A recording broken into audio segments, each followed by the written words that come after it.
and welcome to Mayhem with your host, May May. All right. I'm sorry. All right. So we all know about unicorns, right? We all know the lore that's behind them, that they're these omnipotent, immaculate beings that help save our souls or whatever, instead of just being one-horned beasts like rhinoceroses. But every time we think of them in literature, they're the ones that save the day. They're the white, immaculate beings that just make us immortal. Anyway, regardless of how you think of unicorns, good, bad, or neutral, I kind of fielded out this question to a few of my friends a couple of weeks ago as to what do you think unicorns are? Are they good? Are they bad? Or are they neutral? And everybody told me that unicorns are good. And I think I'm the only one who has a different opinion of them. I think that unicorns are, in fact, neutral. That they give their gift whether you are good or you are bad. It is just there to have. If they're truly omnipotent, then I think they're also fairly neutral. Let me put this thought in your head. Okay, so you and your Voldemort, whoever that is, goes to a unicorn and you both get the same gift. Your Voldemort uses that gift in whatever way that they feel, but you use that gift to protect yourself. You build walls. You are frightened of what your Voldemort is going to do with his gift, and that's all you do with your gift, is you build these huge, massive walls to protect you. And so I guess my question this week is, what exactly are those walls doing? Are they really protecting you? Or are they there just for your mind? Or what if you don't build the walls at all? What if you use that money to evolve yourself?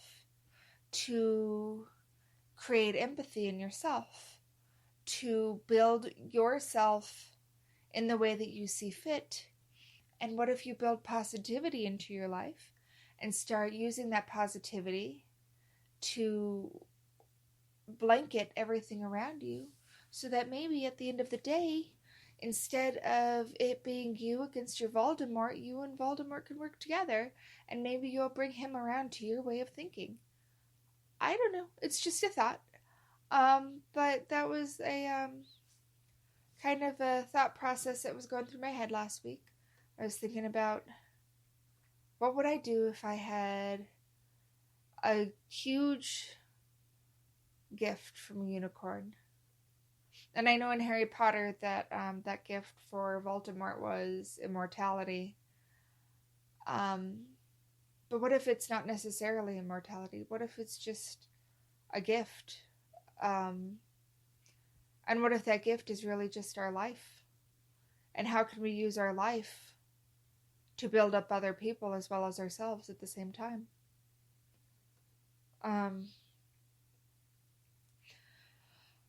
I was reading, you guessed it, Oprah the other day, and she was talking about how they say that the things that scare you the most, the things that you procrastinate on, the things that you are like, I don't want to do that. That scares me. I want to avoid that at all costs. What if those are exactly the things that you need to do in order to evolve your soul? This was an interesting idea to me, because frankly, what I've been avoiding the most, what I really don't want to do, what I've been scared to do the most, is to start my own business and to go out there and market myself and to be bigger than what I am. And what if I'm going about this all wrong? I know that I'm unsettled at my job, that I like my job, I like what I'm doing, but it's a job. It's not a passion. It's not a career. It's not something that, maybe it'll grow to be something that I want to grow into, but for right now, I just like having a job to go to. But what if this isn't it? And what if I'm avoiding what's it? So yeah, it's been kind of one of those weeks where I have all these big thoughts and big ideas, and it's just, I'm playing with them right now. I'm just playing with these ideas. And the third and final thing I wanted to talk about when it comes to positivity is self-talk. I know that I am one of the biggest people when it comes to degrading myself. I am not a very good positive self-talker. I end up saying out loud to my family all the time how dumb I am, how stupid I am, how ugly I am, how fat I am. And things come a lot more natural to me than saying to my family, wow, I look really good in that picture, or wow, look at, how pretty I look right now. So I think that that's something that I really want to work on, because I think that you should learn how to talk to yourself like you would talk to your best friend. And the long and the short of it is, the way that I feel about myself, the way that I feel about my belly, the way that I feel about my skin, would I feel comfortable telling Tisa those things? I don't think I would. So why do I tell myself those things? So the book I wanted to talk about today is called Undisclosed by a guy named Steve Alten. It's about aliens. It's a faction book, which means factual fiction, which I don't know what that means in the case of this book because it's pretty far out there, but it was a fascinating read, and it was one of those reads that stuck with me and that I still think about to this day, and that I'm probably going to go back and reread within the next year because I think it's one of those books that you need to continue reading until things change in this world.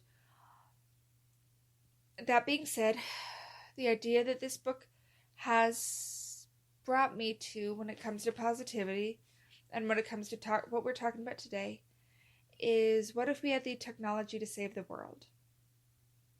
Just think about that. What if we had the technology to save the world? Clean energy. We can get rid of this democracy and this money-hungry market that we have and live in a more utopian society. What if these things were at our fingertips? But what if we chose not to use it for the sake of profit? Perspective matters. So when it comes to that idea, do you want to use that technology to save the world, or do you want to put the technology off to use the money that you get burning coal in your pocket? It's a perspective thing. You have the power. What are you going to do with it? Greed manifests. But does that mean that you mistrust? Does that make you mistrust? And how can we rely on the government to keep us safe when we always mistrust their intentions? So, in the broad scheme of things, the book is about a lot more than just that. But those are some of the things that I continually think about when it comes to the book. And being with Tisa and being with ideas that are outside of my own, it makes me think of these ideas more and give a lot more thought to some of the news, some of the media that talks about what the government's doing and if all of their intentions and everything that comes down the line is really as true and factual as I think it is. So when it comes to positivity and when it comes to perspective, I think that the power starts in you. And if you can believe in yourself to be a better person, then you're going to seed that belief to the people around you, and then it's just going to grow. And then eventually, maybe, if you get enough power, if you get enough people, you can start to change things like the way that the media sees the world, or the way that the government treats us, or the government misusing power. all of those things are within our grasp to fix and change. And it's up to us to do it and to believe that we have the power to do so. And I guess on tonight, the night of the Iowa caucus, it comes down to voting. And that's the very first step we can take. And yeah, so I guess I went in a great big circle just to say vote. The lesson is I believe in the power of positivity and the power of change in my life. So I am taking a vow to start fixing my self-talk and to start catching myself and to start reevaluating myself. And when I'm caught degrading myself, I'm going to start being better about it. So what about you? Thank you so much for listening. I hope you have a wonderful week, and I'll talk to you next week. Bye.